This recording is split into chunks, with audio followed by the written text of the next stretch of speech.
Hi, good morning all. എല്ലാവർക്കും നമസ്കാരം. എൻ്റെ പേര് മേഘനാഥ് എന്നാണ്. സ്വദേശം കരുനാഗപ്പള്ളി വവ്വാക്കാവാണ്. ഞാൻ ഇന്നിവിടെ നിങ്ങളെ പരിചയപ്പെടുത്തുന്നത് ചെമ്മണ്ണൂർ ഗ്രൂപ്പിൻ്റെ ഒരു ബിസിനസ് അവസരത്തെക്കുറിച്ചാണ്. അപ്പോൾ ഞാൻ അതെന്താണെന്നുള്ളത് ഡീറ്റെയിൽ ആയിട്ട് നിങ്ങൾക്ക് പറഞ്ഞു തരാം. ഇവിടെ നമുക്ക് കാണാം, welcome to the phygital world. അതായത് ഫിജിറ്റൽ എന്ന് പറയുന്ന ഒരു ആശയം ആയിട്ട് ബന്ധപ്പെട്ട് വർക്ക് ചെയ്യുന്ന ഒരു കമ്പനിയാണ്. ഫിജിറ്റൽ എന്ന് ഉദ്ദേശിക്കുന്നത് ഫിസിക്കൽ പ്ലസ് ഡിജിറ്റൽ. ഈ ഒരു കമ്പനി നമുക്ക് ഫിസിക്കലായിട്ടും ഡിജിറ്റലായിട്ടും വർക്ക് ചെയ്യാൻ പറ്റുമെന്നുള്ളതാണ്. അതുപോലെ തന്നെ ഈ കാണുന്നത് നമ്മുടെ കാലഘട്ടത്തിൻ്റെ ഒരു മാറ്റത്തെ കാണിച്ചിട്ടുള്ള ഒരു ചിത്രമാണ്. നമുക്കറിയാം, പണ്ട് നമ്മൾ ലാൻഡ് ഫോൺ ആയിരുന്നു ഉപയോഗിച്ചിരുന്നത്. ഇന്നത് സ്മാർട്ട് ഫോണിലേക്ക് മാറിയിട്ടുണ്ട്. പിന്നെ അതുപോലെ തന്നെ പണ്ട് നമ്മൾ വസ്ത്രങ്ങളും മറ്റുൽപ്പന്നങ്ങളും ഒക്കെ മേടിക്കുന്ന രീതിയിൽ നിന്ന് ഇന്ന് ഒരുപാട് കാര്യങ്ങൾ നമ്മുടെ സമൂഹത്തിൽ മാറിയിട്ടുണ്ട്. അപ്പോൾ അതിൻ്റെ ഒരു ചിത്രമാണ് ഇവിടെ കൊടുത്തിട്ടുള്ളത്. പിന്നെ നമ്മുടെ കമ്പനി ഇന്ന് ലോകത്ത് വളരെ ശക്തമായിട്ട് വളർന്നുകൊണ്ടിരിക്കുന്ന 4 ആശയങ്ങളെ കൂട്ടിയോജിപ്പിച്ചിട്ടാണ് നമ്മുടെ കമ്പനി ഇവിടെ പ്രവർത്തിക്കുന്നത്. 1 e-commerce, 2 referral marketing, 3 direct selling, 4 health and wellness. ഇത് ഓരോന്നും എന്താണെന്ന് പറഞ്ഞു കഴിഞ്ഞാൽ, ഇ-കൊമേഴ്സ് എന്ന് പറയുമ്പോൾ നമ്മുടെ ഫ്ലിപ്കാർട്ട്, ആമസോൺ പോലെ ഓൺലൈനായിട്ട് നമുക്ക് ഈ ഒരു അവസരം വർക്ക് ചെയ്യാൻ പറ്റുമെന്നുള്ളതാണ്. രണ്ടെന്ന് വെച്ച് കഴിഞ്ഞാൽ റെഫറൽ മാർക്കറ്റിംഗ് എന്ന് ഉദ്ദേശിക്കുമ്പോൾ നമുക്ക് നമ്മുടെ സുഹൃത്തുക്കളെയും ബന്ധുക്കളെയും ഈ ഒരു അവസരം റെഫർ ചെയ്യാം, പരിചയപ്പെടുത്തി കൊടുക്കാം. അതിലൂടെ നമുക്കൊരു ഇൻകം ഏൺ ചെയ്യാൻ പറ്റും. 3 ഡയറക്റ്റ് സെല്ലിംഗ് എന്ന് പറയുമ്പോൾ ഇന്ന് ഇടനിലക്കാരെയും പരസ്യക്കാരെയും ഒക്കെ ഒഴിവാക്കിയിട്ടുള്ള ഏറ്റവും ഫാസ്റ്റായിട്ട് വളർന്നുകൊണ്ടിരിക്കുന്ന ഒരു കച്ചവട മേഖലയാണ്. അതുപോലെ ഹെൽത്ത് ആൻഡ് വെൽനസ്, നമ്മുടെ ആരോഗ്യ മേഖലയും കൂടെ ക്ലബ് ചെയ്തിട്ടാണ് നമ്മുടെ ഈ ഒരു കമ്പനി ഇവിടെ പ്രവർത്തിക്കുന്നത്. പിന്നെ നമ്മളിവിടെ ചെയ്യുന്നത് നെറ്റ്വർക്ക് മാർക്കറ്റിംഗ് എന്ന് പറയുന്ന ഒരു മേഖലയാണ്. നെറ്റ്വർക്ക് മാർക്കറ്റിംഗ് ഇന്ന് കേരള യൂണിവേഴ്സിറ്റി പോലുള്ള നിരവധി യൂണിവേഴ്സിറ്റികളിൽ പഠിക്കുന്ന ഒരു സബ്ജക്റ്റ്, ഒരു വിഷയമായിട്ട് മാറിയിട്ടുണ്ട്. അപ്പോൾ അതിൻ്റെ കുറച്ച് സിലബസും കാര്യങ്ങളൊക്കെയാണ് ഇവിടെ കൊടുത്തിട്ടുള്ളത്. പിന്നെ നമ്മളിവിടെ പരിചയപ്പെടുന്ന കമ്പനിയുടെ നിയമവശങ്ങളെക്കുറിച്ചാണ് ഈ കാണിക്കുന്നത്. ഇത് നമ്മുടെ കമ്പനിയുടെ ഇൻകോർപ്പറേഷൻ സർട്ടിഫിക്കറ്റ്, അതുപോലെ GST, അതുപോലെ പാൻ കാർഡ്. പിന്നെ ഇത് നമ്മുടെ കമ്പനിയുടെ ഗൈഡ് ലൈൻസും കാര്യങ്ങളൊക്കെയാണ്. അതുപോലെ കേരളത്തിലും തമിഴ്നാട്ടിലും തെലുങ്കാനയിലും അങ്ങനെ നടക്കുന്ന നിരവധി സ്ഥലങ്ങളിലെ നിയമങ്ങളും കാര്യങ്ങളൊക്കെയാണ് ഇവിടെ കൊടുത്തിട്ടുള്ളത്. ഇത് നമ്മുടെ കമ്പനി 2018 ഇന്ത്യയിലേക്ക് സ്റ്റാർട്ട് ചെയ്തത്. അന്ന് ഉദ്ഘാടനമായിട്ട് ബന്ധപ്പെട്ട് പിറ്റേ ദിവസത്തിൽ പത്രത്തിൽ വന്നിട്ടുള്ള കുറച്ച് ന്യൂസ് റിപ്പോർട്ടും കാര്യങ്ങളൊക്കെയാണ് ഇവിടെ കൊടുത്തിട്ടുള്ളത്. ഈ ഒരു ചിത്രം എന്ന് വെച്ച് കഴിഞ്ഞാൽ, നമ്മുടെ കമ്പനി ഉദ്ഘാടനം നടന്നത് അങ്കമാലി അറ്റ്ലസ് എന്ന് പറയുന്ന കൺവെൻഷൻ സെൻറ്റർ വെച്ചിട്ടാണ്. അന്നത്തെ ഭക്ഷ്യവകുപ്പ് മന്ത്രിയായിട്ടുള്ള P. തിലോത്തമൻ സാറായിരുന്നു ഈ ഒരു പ്രോഗ്രാം ഇനാഗ്രേഷൻ ചെയ്തത്. അതിൽ നമ്മുടെ ചീഫ് ഗസ്റ്റായിട്ട് തമന്ന ഭാട്ടിയൊക്കെ പങ്കെടുത്തിട്ടുണ്ടായിരുന്നു. നമ്മുടെ ടീം മാനേജ്മെൻറ്റും മറ്റ് അംഗങ്ങളൊക്കെ പങ്കെടുത്തിട്ടുള്ള ഒരു ചിത്രമാണ് ഇവിടെ കൊടുത്തിട്ടുള്ളത്. നമ്മുടെ കമ്പനിയെക്കുറിച്ച് പറയാനാണെങ്കിൽ 2018 ഇന്ത്യയിലേക്ക് സ്റ്റാർട്ട് ചെയ്തത്. അതുപോലെ തന്നെ ഈ കമ്പനിയുടെ ഏറ്റവും വലിയ പ്രത്യേകത എന്താണെന്ന് വെച്ച് കഴിഞ്ഞാൽ, ഈ പറയുന്ന വ്യക്തിയാണ്. ഇദ്ദേഹമാണ് നമ്മുടെ കമ്പനിയുടെ ചെയർമാൻ. 100% ഷെയറും ഹോൾഡ് ചെയ്തിട്ടുള്ള ഇദ്ദേഹമാണ്. ഇദ്ദേഹത്തെക്കുറിച്ച് ഞാൻ കൂടുതൽ പറയേണ്ട ആവശ്യമില്ല. ഡോക്ടർ ബോബി ചെമ്മണ്ണൂർ. ഇദ്ദേഹം ഒരു നമ്പർ 1 ബിസിനസ്മാനാണ്. അതിലൊക്കെ ഉപരി ചാരിറ്റി, ജീവകാരുണ്യ പ്രവർത്തനങ്ങൾക്ക് വളരെ മുൻതൂക്കം കൊടുക്കുന്ന ഒരു വ്യക്തിയാണ്.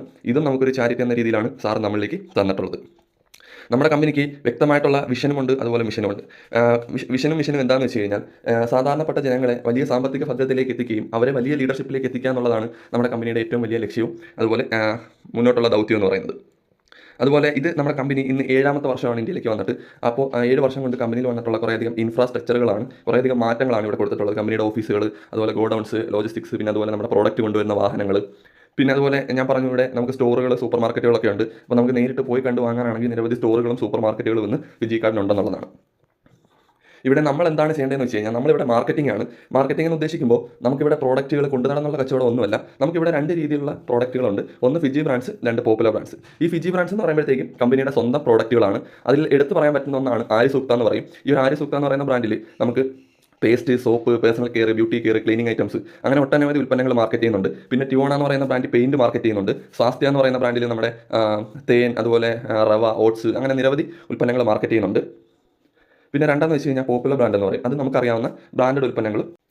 അതുപോലെ നമ്മളിവിടെ എങ്ങനെയാണ് ചെയ്യേണ്ടത്, how to enter the platform, നമുക്കിവിടെ എന്താണ് അവസരം എന്ന് വെച്ച് കഴിഞ്ഞാൽ, നമ്മളെ പരിചയപ്പെടുത്തുന്ന വ്യക്തി ആരാണോ അവരിലൂടെ നമുക്കിവിടെ ഒരു ഓൺലൈൻ സ്റ്റോറാണ് ലഭിക്കുന്നത്. ഓൺലൈൻ സ്റ്റോർ ലഭിക്കാനായിട്ട് നമ്മൾ എന്താ ചെയ്യേണ്ടതെന്ന് വെച്ച് കഴിഞ്ഞാൽ, നമ്മുടെ KYC documents, pan card, bank details, നമ്മളെ പരിചയപ്പെടുത്തുന്ന വ്യക്തിക്ക് നമ്മൾ ഇത്രയും ഡീറ്റെയിൽസ് കൊടുക്കുക എന്നുള്ളതാണ്. അപ്പോൾ അവർ നമ്മുടെ പേരിൽ നമുക്കൊരു സ്റ്റോർ രജിസ്റ്റർ ചെയ്ത് തരുന്നുണ്ട്. അതിനൊരു ID നമ്പറും കാണും, ഒരു പാസ്വേഡും കാണും. പിന്നീട് നമ്മൾ എന്താ ചെയ്യേണ്ടതെന്ന് വെച്ച് കഴിഞ്ഞാൽ, ഈ കമ്പനി മുന്നോട്ട് വയ്ക്കുന്ന വരുമാനങ്ങളും മറ്റു കാര്യങ്ങളും കിട്ടണമെന്നുണ്ടെങ്കിൽ നമുക്ക് ഈ പറഞ്ഞ രജിസ്റ്റേർഡ് ആയിട്ട് കിട്ടിയ ഈ സ്റ്റോറിനെ നമ്മളൊന്ന് 100 സെയിൽസ് വോളിയത്തിൻ്റെ പ്രോഡക്റ്റ് വാങ്ങിക്കൊണ്ട് ആക്ടിവേഷൻ ചെയ്യണം. പ്രോഡക്റ്റ് എന്ന് പറയുമ്പോൾ ഞാനിവിടെ നേരത്തെ പരിചയപ്പെടുത്തിയ ഉൽപ്പന്നങ്ങളിൽ നിന്ന് നമുക്ക് ആവശ്യമായിട്ടുള്ള ഉൽപ്പന്നം ജീവിതത്തിൽ ഒറ്റത്തവണ വാങ്ങിച്ചുകൊണ്ട് നമുക്ക് ഈ ഒരു സ്റ്റോറിനെ ആക്ടിവേഷൻ ചെയ്യാം. ഇത് നമ്മുടെ ആപ്ലിക്കേഷൻ ഫോം ഒക്കെയാണ്. അതുപോലെ നമ്മൾ ആക്ടിവേഷൻ ചെയ്ത് വരുന്ന സമയത്ത് നമ്മളിവിടെ എന്തുവാ ചെയ്യുന്നതെന്ന് വെച്ച് കഴിഞ്ഞാൽ, നമ്മളിവിടെ പ്രൊമോഷനാണ് ചെയ്യുന്നത്. പ്രൊമോഷൻ എന്ന് പറയുമ്പോൾ 2 രീതിയിലാണ്. ഒന്ന് ഓൺലൈൻ പ്രൊമോഷൻ, 2 ഫിസിക്കൽ പ്രൊമോഷൻ. ഈ ഓൺലൈൻ പ്രൊമോഷന് വലിയൊരു ഉദാഹരണം തന്നെയാണ്. ഇപ്പോൾ നമ്മൾ കോവിഡ് വന്ന സമയത്ത് കുട്ടികളൊക്കെ വീട്ടിലിരുന്ന് പഠിച്ചിട്ടുണ്ട്. പിന്നെ അതുപോലെ തന്നെ ഇന്ന് സൂം എന്ന് പറയുന്ന പ്ലാറ്റ്ഫോം ഉണ്ട്, ഗൂഗിൾ മീറ്റ് ഉണ്ട്, അതുപോലെ യൂട്യൂബ് വീഡിയോസ് ഉണ്ട്. അങ്ങനെയൊക്കെ നമുക്ക് ഈ ഒരു ബിസിനസ് ഓപ്പർച്യൂണിറ്റി നമ്മുടെ സുഹൃത്തുക്കളെയും ബന്ധുക്കളെയും ഷെയർ ചെയ്ത് കൊടുക്കാം. അതുപോലെ തന്നെ ഫിസിക്കൽ പ്രൊമോഷൻ, അതായത് നമുക്ക് ഓരോ വ്യക്തികളെ പോയി കണ്ട് ഈ ഒരു ഓപ്പർച്യൂണിറ്റി നമുക്ക് പറഞ്ഞു കൊടുക്കാൻ പറ്റും. അങ്ങനെ നമ്മൾ പ്രൊമോഷൻ ചെയ്യുന്നതിൻ്റെ ഭാഗമായിട്ട് കമ്പനി നമുക്ക് കുറേയധികം വരുമാനങ്ങൾ തരുന്നുണ്ട്. അതിൽ ഒന്നാമതായിട്ട് പറയുന്ന വരുമാനമാണ് റീറ്റെയിൽ പ്രോഫിറ്റ് എന്ന് പറയും. ഈ ഒരു റീറ്റെയിൽ പ്രോഫിറ്റ് എന്താണെന്ന് വെച്ച് കഴിഞ്ഞാൽ, നമ്മളിവിടെ പ്രോഡക്റ്റുകൾ വാങ്ങുമ്പോൾ തന്നെ ഫസ്റ്റ് നമുക്കിവിടെ ഒരു ഡിസ്കൗണ്ട് പ്രൈസിലാണ് കിട്ടുന്നത്. അതായത് MRPയിൽ നിന്ന് നമുക്ക് DP പ്രൈസിലായിരിക്കും കിട്ടുന്നത്. അതെങ്ങനെയാണെന്ന് വെച്ച് കഴിഞ്ഞാൽ, ഇപ്പോൾ നമ്മൾ മേടിക്കുന്ന ഒരു പ്രോഡക്റ്റിന് ഇത്ര രൂപയാണെന്നുണ്ടെങ്കിൽ അതിൽ കുറവായിട്ടായിരിക്കും നമുക്ക് കിട്ടുന്നത്. അതുകൂടാതെ തന്നെ നമ്മൾ മേടിക്കുന്ന പ്രോഡക്റ്റിന് എന്താണോ ലാഭവിഹിതം ഉള്ളത് അതും നമുക്കിവിടെ കിട്ടുന്നുണ്ട്. ഇപ്പോൾ എക്സാമ്പിൾ പറഞ്ഞു കഴിഞ്ഞാൽ, ഇപ്പോൾ നമ്മൾ തൊട്ടടുത്ത ഒരു കടയിൽ ചെന്നിട്ട് ഒരു പാക്കറ്റ് ബിസ്ക്കറ്റ് വാങ്ങിച്ചു കഴിഞ്ഞാൽ ചിലപ്പോൾ അതിൽ പ്രൈസ് കിടക്കുന്ന 40 രൂപയായിരിക്കും.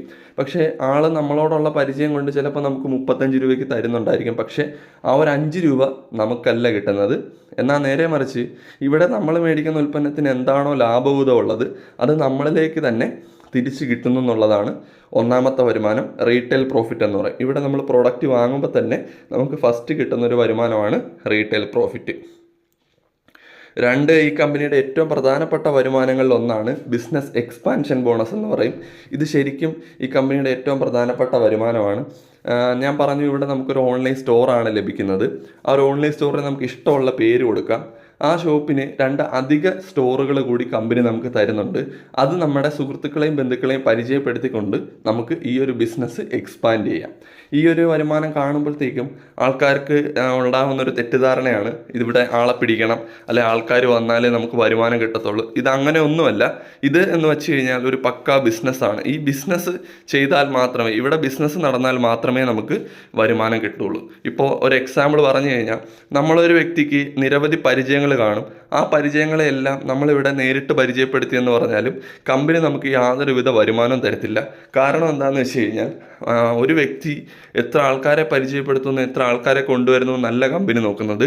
കമ്പനി നോക്കുന്നത് അയാളുടെ ഷോപ്പിൽ ഒരു ദിവസം എത്ര സെയിൽസ് വോളിയത്തിൻ്റെ കച്ചവടമാണ് നടക്കുന്നത്. ഇപ്പോൾ എക്സാമ്പിൾ പറഞ്ഞു കഴിഞ്ഞാൽ, നമ്മുടെ ഒരു സുഹൃത്ത് ഒരു സെയിൽസ് വോളിയത്തിൻ്റെ പേസ്റ്റ് ലെഫ്റ്റിൽ നിന്ന് വാങ്ങിച്ചാലും, അല്ലെങ്കിൽ ഒരു ബന്ധു ഒരു സെയിൽസ് വോളിയത്തിൻ്റെ സോപ്പ് റൈറ്റിൽ നിന്ന് വാങ്ങിച്ചാലും ഈ ബന്ധുവിനെ സുഹൃത്തിനെ ഒരുപക്ഷെ കമ്പനിക്ക് അറിയത്തില്ല. കമ്പനിക്ക് ആകെ അറിയാവുന്നത് ഈ സ്റ്റോർ ഉടമയാണ്. അപ്പോൾ ഈ സ്റ്റോറിൽ നടന്ന കച്ചവടത്തിൻ്റെ ലാഭവിഹിതമാണ് നമുക്ക് കിട്ടുന്നത്. ഇവിടെ നമുക്ക് ഒരു സെയിൽസ് വോളിയം ലെഫ്റ്റിലും ഒരു സെയിൽസ് വോളിയം റൈറ്റിലും മാച്ച് ചെയ്ത് കഴിഞ്ഞാൽ നമുക്ക് 20 രൂപയാണ് വരുമാനമായിട്ട് കിട്ടുന്നത്.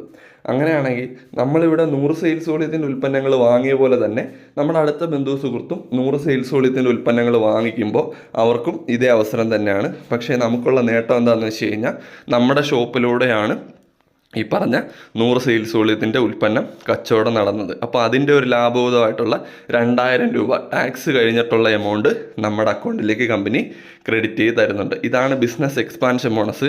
ഈ ഒരു വരുമാനത്തിന് മറ്റൊരു പ്രത്യേകതയും കൂടിയുണ്ട്. നമ്മുടെ കൂടെ കൊണ്ടുവരുന്നവർക്ക് വരുമാനം വാങ്ങിച്ചു കൊടുക്കുന്നതനുസരിച്ച് നമ്മുടെ വരുമാനം ഇവിടെ ഓരോ ദിവസമായിട്ട് വർദ്ധിക്കുന്നുണ്ട്. അതെങ്ങനെയാണെന്ന് വെച്ച് കഴിഞ്ഞാൽ, കൂടെ കൊണ്ടുവരുന്ന 2 വ്യക്തികൾക്ക്, ഇപ്പോൾ നമ്മൾ കൊണ്ടുവരുന്ന എത്ര വ്യക്തികളാണെങ്കിലും അവർക്ക് വരുമാനം നമ്മളന്ന് വാങ്ങിച്ചു കൊടുക്കാൻ അവരുടെ കൂടെ നിന്ന് ടീമിൻ്റെ സപ്പോർട്ടോട് കൂടി ചെയ്തു കഴിഞ്ഞാൽ നമ്മുടെ ഓരോ ദിവസത്തെ വരുമാനം വർദ്ധിക്കുന്നുണ്ടായിരിക്കും. അങ്ങനെ ഒരു ദിവസം ഈ ഒരു ഷോപ്പ് ഉടമയ്ക്ക് പരമാവധി എടുക്കാൻ പറ്റുന്ന വരുമാനം ഡെയിലി 30,000 എന്ന് പറയുന്ന ഒരു എമൗണ്ടാണ്. ഈ ഒരു 30,000 രൂപ നമുക്ക് എങ്ങനെ കിട്ടുന്നതെന്ന് വെച്ച് കഴിഞ്ഞാൽ, നമ്മുടെ ടീമിൻ്റെ ഭാഗമായിട്ട് നമ്മുടെ ലെഫ്റ്റ് സ്റ്റോറിലും റൈറ്റ് സ്റ്റോറിലും 1500 സെയിൽസ് വോളിയത്തിൻ്റെ കച്ചവടം ഒരു ദിവസം നടക്കുകയാണെന്നുണ്ടെങ്കിൽ നമ്മുടെ അന്നത്തെ വരുമാനം 30,000 രൂപയായിരിക്കും. ഈ ഒരു 30,000 എന്ന് പറയുന്നത് ഇന്ന് വന്നിട്ട് നാളെ എടുക്കാൻ പറ്റുമെന്നല്ല ഞാൻ പറയുന്നത്, നമ്മുടെ ടീം വർക്കിൻ്റെ ഭാഗമായിട്ടാണ് കിട്ടുന്നത്. ഇവിടെ നമ്മൾ മനസ്സിലാക്കുക, ഒരു ദിവസം നമുക്ക് 30,000 കിട്ടിക്കഴിഞ്ഞാൽ നമ്മുടെ ടീമിൽ നിൽക്കുന്ന പല വ്യക്തികൾക്ക് പല രീതിയിലുള്ള വരുമാനങ്ങൾ എത്തിച്ചു കൊടുത്തുകൊണ്ടാണ് നമ്മൾ ഈ പറയുന്ന 30,000 രൂപയിലേക്ക് എത്തുന്നത്. ഒരു ദിവസം 30,000 കിട്ടിക്കഴിഞ്ഞാൽ മാസം 9 ലക്ഷം രൂപ വരെ നമുക്ക് ഏൺ ചെയ്യാൻ പറ്റുന്നൊരു പ്ലാനാണ് ബിസിനസ് എക്സ്പാൻഷൻ ബോണസ് എന്ന് പറയുന്നത്. അതുപോലെ മറ്റൊരു വരുമാനമാണ് ജനറേഷൻ ബോണസ്. ഇതെന്ന് വെച്ച് കഴിഞ്ഞാൽ നമ്മൾ നേരിട്ട് പരിചയപ്പെടുത്തുന്ന വ്യക്തികൾ എത്രയാണെങ്കിലും അതെല്ലാം നമ്മുടെ ഫസ്റ്റ് ജനറേഷനാണ്. അവരിലൂടെ വരുന്ന വ്യക്തികൾ നമ്മുടെ സെക്കൻഡ് ജനറേഷനാണ്. അങ്ങനെ 9 ജനറേഷൻ വരെ പിന്നീട് അവരിവിടെ നിന്ന് എന്ത് ഉൽപ്പന്നം വാങ്ങിയാലും അതിൻ്റെ ഒരു 20 മുതൽ 50% വരെ നമുക്ക് കിട്ടുന്നുണ്ട്. അതുപോലെ നമുക്ക് കമ്പനിയുടെ ആനുവൽ പ്രോഫിറ്റ് വർഷത്തിൽ ഒരിക്കൽ കിട്ടുന്ന വരുമാനമാണ്. ഇത് ഫിജി കാർഡിൽ ഒരു വർഷം നടക്കുന്ന ടോട്ടൽ വിറ്റുവരവിൻ്റെ 0.5% മുതൽ 1.5% വരെയാണ് നമുക്ക് കിട്ടുന്നത്. അതിന് നമുക്കൊരു നിബന്ധനയുണ്ട്. കാര്യം വേറൊന്നുമല്ല, കമ്പനിക്ക് മൊത്തം 13 പോസ്റ്റുകളാണുള്ളത്. അതിൽ പ്രധാനപ്പെട്ട 11, 12, 13 പോസ്റ്റിൽ നിൽക്കുന്ന വ്യക്തികൾക്കാണ് ഈ ഒരു ലാഭവിഹിതം കിട്ടുന്നത്. ഇതുവരെ പറഞ്ഞ കാര്യങ്ങൾ ചെയ്യുന്ന അനുസരിച്ചാണ് കിട്ടുന്നതെന്നുണ്ടെങ്കിൽ ഇനി പറയാൻ പോകുന്നത് ചെയ്യുന്നത് കൂടാതെ കമ്പനിയായിട്ട് നമുക്ക് കുറേ അവാർഡ്സ് ആൻഡ് റിവാർഡ്സ്, കുറേ പാരിതോഷികങ്ങൾ, സമ്മാനങ്ങൾ തരുന്നുണ്ട്. അതിൽ ഒന്നാമതായിട്ട് പറയാനാണെങ്കിൽ നമ്മൾ ഈ കമ്പനിയുടെ ഡിവിഷണൽ സെയിൽസ് മാനേജർ അഥവാ കമ്പനിയുടെ 6ാമത്തെ പോസ്റ്റ് എത്തുമ്പോൾ നമ്മൾ ചെയ്ത വരുമാനത്തിന് പുറമെ കമ്പനിയായിട്ട് നമുക്കൊരു 50,000 രൂപയുടെ റൈഡർ ഫണ്ട്, ഇതൊരിക്കലും ബൈക്കല്ല, ടാക്സ് കഴിഞ്ഞിട്ടുള്ള എമൗണ്ട് ആയിരിക്കും നമ്മുടെ അക്കൗണ്ടിൽ ക്രെഡിറ്റ് ആവുന്നത്. നമുക്കത് എന്ത് ആവശ്യത്തിന് വേണമെങ്കിലും ഉപയോഗിക്കാൻ പറ്റും എന്നുള്ളതാണ്. അതുപോലെ നമ്മൾ ഈ കമ്പനിയുടെ 10ാമത്തെ post zonal sales team manager എന്ന് പറയും. ആ ഒരു പോസ്റ്റ് എത്തുമ്പോൾ 5 ലക്ഷം രൂപയുടെ ഒരു കാർ ഫണ്ടാണ്. അതുപോലെ നമ്മൾ കമ്പനിയുടെ 12ാമത്തെ post zonal sales development manager എന്ന് പറയും. ആ ഒരു പോസ്റ്റ് എത്തുമ്പോൾ നമുക്ക് ഫാമിലിയിൽ നിന്ന് 2 പേരടങ്ങുന്ന യൂറോപ്പ് ട്രിപ്പാണ് കിട്ടുന്നത്. അതുപോലെ നമ്മൾ ഈ കമ്പനിയുടെ നാഷണൽ സെയിൽസ് മാനേജർ അഥവാ കമ്പനിയുടെ 12ാമത്തെ പോസ്റ്റാണ്. ആ ഒരു പോസ്റ്റ് എത്തുമ്പോൾ 50 ലക്ഷം രൂപയുടെ ഒരു പ്രീമിയം കാർ ഫണ്ടും. ആൻഡ് ഫൈനലി നമ്മൾ ഈ കമ്പനിയുടെ നാഷണൽ സെയിൽസ് ടീം മാനേജർ അഥവാ 13ാമത്തെ പോസ്റ്റ് എത്തുമ്പോൾ 1 കോടി രൂപയുടെ ഒരു വില്ല ഫണ്ട് അടക്കമാണ് കമ്പനി നമുക്ക് തരുന്നത്. ശരിക്കും പറഞ്ഞാൽ ഈ ഒരു പ്രോഗ്രാം ആദ്യമായിട്ട് കേൾക്കുന്ന ഒരു വ്യക്തിയെ സംബന്ധിച്ചിടത്തോളം ഈ ഒരു ലക്ഷങ്ങൾ, കോടികൾ, ഡെയിലി 30,000 എന്നൊക്കെ പറയുമ്പോൾ ഒട്ടും നമുക്ക് വിശ്വസിക്കാൻ പറ്റത്തില്ല. എന്നാൽ ഞാൻ ഇനി പറയാൻ പോകുന്ന വരുമാനം എന്ന് വെച്ച് കഴിഞ്ഞാൽ ഒരു തുടക്കക്കാരനെ സംബന്ധിച്ചിടത്തോളം അല്ലെങ്കിൽ ഒരു സാധാരണക്കാരനെ സംബന്ധിച്ചിടത്തോളം ഈസി ആയിട്ട് നേടിയെടുക്കാൻ പറ്റുന്ന ഈ കമ്പനി കൊടുക്കുന്ന ഏറ്റവും പ്രധാനപ്പെട്ട ഒരു വരുമാനമാണ്. അതിനെക്കുറിച്ച് പറയാനാണെങ്കിൽ ഇപ്പോൾ നമുക്ക് എല്ലാവർക്കും അറിയാം, നമ്മളൊക്കെ ചെറുപ്പം മുതൽ ഇങ്ങ് വരെ പഠിക്കാൻ പോയിട്ടുണ്ട്. നമ്മൾ പഠിക്കാൻ പോയത് എന്തുകൊണ്ടാണെന്ന് വെച്ച് കഴിഞ്ഞാൽ വേറെ ഒന്നും കൊണ്ടല്ല, നമുക്ക് ഒരു ജോലി എന്ന് പറയുമ്പോൾ ഗവൺമെൻറ് ജോലി ആയാലും പ്രൈവറ്റ് ജോലി ആയാലും നമ്മൾ ലക്ഷ്യമാക്കുന്നത് നമുക്ക് ഒരു സാലറി, ഒരു മുടങ്ങാതൊരു വരുമാനം നമുക്ക് കിട്ടുക എന്നുള്ളതാണ്. അങ്ങനെയാണെങ്കിൽ ഈ ഒരു ബിസിനസ്സിനെ നമ്മളൊരു ജോലിയായിട്ട് ചെയ്യാൻ തയ്യാറാണെങ്കിൽ അല്ലെങ്കിൽ ഒരു വരുമാനം മേഖല പോലെ ഏറ്റെടുത്ത് ചെയ്യാൻ തയ്യാറാണെങ്കിൽ ഏതൊരു സാധാരണക്കാരനായാലും അല്ലെങ്കിൽ ഒരു തുടക്കക്കാരനെ സംബന്ധിച്ചിടത്തോളം ഈസി ആയിട്ട് നേടിയെടുക്കാൻ പറ്റുന്ന ഒരു പ്രധാനപ്പെട്ട വരുമാനമാണ് മന്ത്ലി പെർഫോമൻസ് ബോണസ്. അതായത് നമ്മൾ ചെയ്യുന്ന ജോലിക്ക് പുറമെ കമ്പനിയായിട്ട് നമുക്കൊരു സാലറി പോലൊരു വരുമാനം കമ്പനി തരുന്നുണ്ട്. ഇവിടെ സാലറി പോലൊരു വരുമാനം എന്ന് പറഞ്ഞ കാര്യം എന്താണെന്ന് വെച്ച് കഴിഞ്ഞാൽ ഇതൊരിക്കലും നമുക്കൊരു ഫിക്സഡ് എമൗണ്ട് അല്ല. അതെങ്ങനെയാണെന്ന് വെച്ച് കഴിഞ്ഞാൽ ഇവിടെ കമ്പനിയിൽ നടക്കുന്ന ഓരോ മാസത്തെ സെയിൽസ് അനുസരിച്ചിട്ടാണ് നമുക്ക് ഈ ഒരു വരുമാനം കിട്ടുന്നത്. അതെങ്ങനെയാണ് കിട്ടുന്നതെന്ന് വെച്ച് കഴിഞ്ഞാൽ ഈ കമ്പനിക്ക് മൊത്തം 13 പോസ്റ്റുകളാണെന്ന് ഞാൻ പറഞ്ഞു. അതിൽ കമ്പനിയുടെ ഏറ്റവും പ്രധാനപ്പെട്ട ഒരു പോസ്റ്റാണ് 3ാമത്തെ റാങ്കായിട്ടുള്ള സെയിൽസ് മാനേജർ എന്ന് പറയും. ഈ ഒരു സെയിൽസ് മാനേജർ എത്തുമ്പോഴാണ് നമുക്ക് ഈ ഒരു പെർഫോമൻസ് ബോണസ് കിട്ടുന്നത്. അതെങ്ങനെയാണെന്ന് വെച്ച് കഴിഞ്ഞാൽ നമ്മുടെ സ്റ്റോറിൻ്റെ ലെഫ്റ്റിലും റൈറ്റിലുമായിട്ട് നമ്മൾ ഒറ്റയ്ക്കല്ല, നമ്മുടെ ടീം വർക്കിൻ്റെ ഭാഗമായിട്ട് 2000 സെയിൽസ് വോളിയത്തിൻ്റെ കച്ചവടം എന്നാണോ നടക്കുന്നത് അന്ന് നമ്മൾ ഈ കമ്പനിയുടെ സെയിൽസ് മാനേജർ എന്ന് പറയുന്ന ഒരു പോസ്റ്റിലേക്ക് എത്തുന്നുണ്ടാവും. അന്ന് നമ്മൾ ടോട്ടൽ 40,000 രൂപയ്ക്ക് പുറത്താണ് ഏൺ ചെയ്യുന്നത്.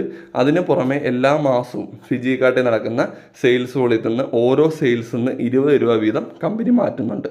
അങ്ങനെ മാറ്റിവെക്കുന്നത് ഈ പറഞ്ഞ സെയിൽസ് മാനേജർ മുതൽ മുകളിലോട്ടുള്ള റാങ്കാർക്ക് തുല്യമായിട്ട് കൊടുക്കുന്നുണ്ട്. അതൊരിക്കലും നമുക്കൊരു ഫിക്സഡ് എമൗണ്ട് പറയാൻ പറ്റത്തില്ല. ഏകദേശം ഒരു 10,000 രൂപയ്ക്കും 15,000 രൂപയ്ക്കും ഇടയ്ക്കുള്ളൊരു തുക നമുക്ക് കിട്ടുന്നുണ്ട്. അത് പക്ഷേ നമുക്ക് വെറുതെ കിട്ടത്തില്ല. നമുക്ക് എങ്ങനെയാണെന്ന് വെച്ച് കഴിഞ്ഞാൽ ഇവിടെ മറ്റു മേഖലകൾ പോലെ ഹാർഡ് വർക്കോ കാര്യങ്ങളോ ഒന്നുമില്ല. ഇവിടെ ടീം വർക്കാണ് അഥവാ സ്മാർട്ട് വർക്കാണ്. നമ്മൾ സെയിൽസ് മാനേജർ ആകുമ്പോൾ എങ്ങനെ പോയാലും നമ്മുടെ ലെഫ്റ്റിലും റൈറ്റിലും ആക്റ്റീവായിട്ടുള്ള വ്യക്തികളുണ്ടാവും. അവരിലൂടെ നമ്മൾ കൊണ്ടുവരേണ്ട നമ്മുടെ ടീം വർക്കിൻ്റെ ഭാഗമായിട്ട് ഒരു മാസം കൊണ്ട് നമ്മളൊരു 6,000 രൂപ വരുമാനം, അതായത് 300 സെയിൽസുകളെയും മാച്ച് ചെയ്ത് 6,000 രൂപ നമ്മൾ വരുമാനം വാങ്ങിച്ചാൽ മതി. ഈ ഒരു 6,000 രൂപ നമുക്ക് കിട്ടുകയും ചെയ്യും. അതുകൂടാതെ കമ്പനി അനൗൺസ് ചെയ്യുന്ന മന്ത്ലി പെർഫോമൻസ് ബോണസ് നമുക്ക് കിട്ടുന്നുണ്ട്. ശരാശരി ഏകദേശം ഒരു 10-25,000 രൂപയ്ക്ക് മുകളിൽ ഈ പറഞ്ഞ സെയിൽസ് മാനേജറിന് വരുമാനമായിട്ട് എടുക്കാൻ പറ്റുമെന്നുള്ളതാണ്. അതുപോലെ തന്നെ ഇത് ഞാൻ ഈ പറഞ്ഞ കമ്പനിയുടെ റാങ്ക് കാര്യങ്ങളൊക്കെയാണ്. പിന്നെ അതുപോലെ ഈ ഒരു പ്രോഗ്രാം ആദ്യമായിട്ട് കേൾക്കുന്ന ഒരാളെ സംബന്ധിച്ചിടത്തോളം ആൾക്കുള്ള ഒരു ഡൗട്ടാണ് ഈ ഒരു പ്രോഗ്രാം ഞാൻ എങ്ങനെ പറയാം, അല്ലെങ്കിൽ ഇത് എന്നെ കൊണ്ട് പറ്റുമോ എന്നൊക്കെ ഉള്ളത്. അവിടെയാണ് നമ്മൾ മനസ്സിലാക്കേണ്ടത്, ലോകത്ത് ഇന്ന് വരെ ഒരു ബിസിനസ്സുകാരനും ബിസിനസ് എങ്ങനെ ചെയ്യണമെന്ന് പഠിപ്പിച്ചു കൊടുക്കാൻ ആരുമില്ല, കച്ചവടം എങ്ങനെ ചെയ്യണമെന്ന് പറഞ്ഞു കൊടുക്കാൻ. എന്നാൽ നേരെ മറിച്ച് ഇവിടെ ഫിജിക്കാർട്ട് എങ്ങനെ ചെയ്യണം എന്ന് പറഞ്ഞു തരാനായിട്ട് നമുക്ക് ഫിജിറ്റൽ അക്കാഡമി എന്ന് പറയുന്ന ഒരു ട്രെയിനിങ് സിസ്റ്റം ഉണ്ട്. അവിടെ നമ്മളെ ഒരുപാട് കാര്യങ്ങൾ നമ്മളെ പഠിപ്പിക്കുന്നുണ്ടാവും. ഇതാണ് കമ്പനിയുടെ ഡീറ്റെയിൽസും കാര്യങ്ങളും. അപ്പോൾ ഈ പ്രോഗ്രാം കാര്യങ്ങൾ നിങ്ങൾക്ക് എല്ലാവർക്കും മനസ്സിലായിട്ടുണ്ടെന്ന് ഞാൻ വിശ്വസിക്കുന്നു. Okay, thank you all.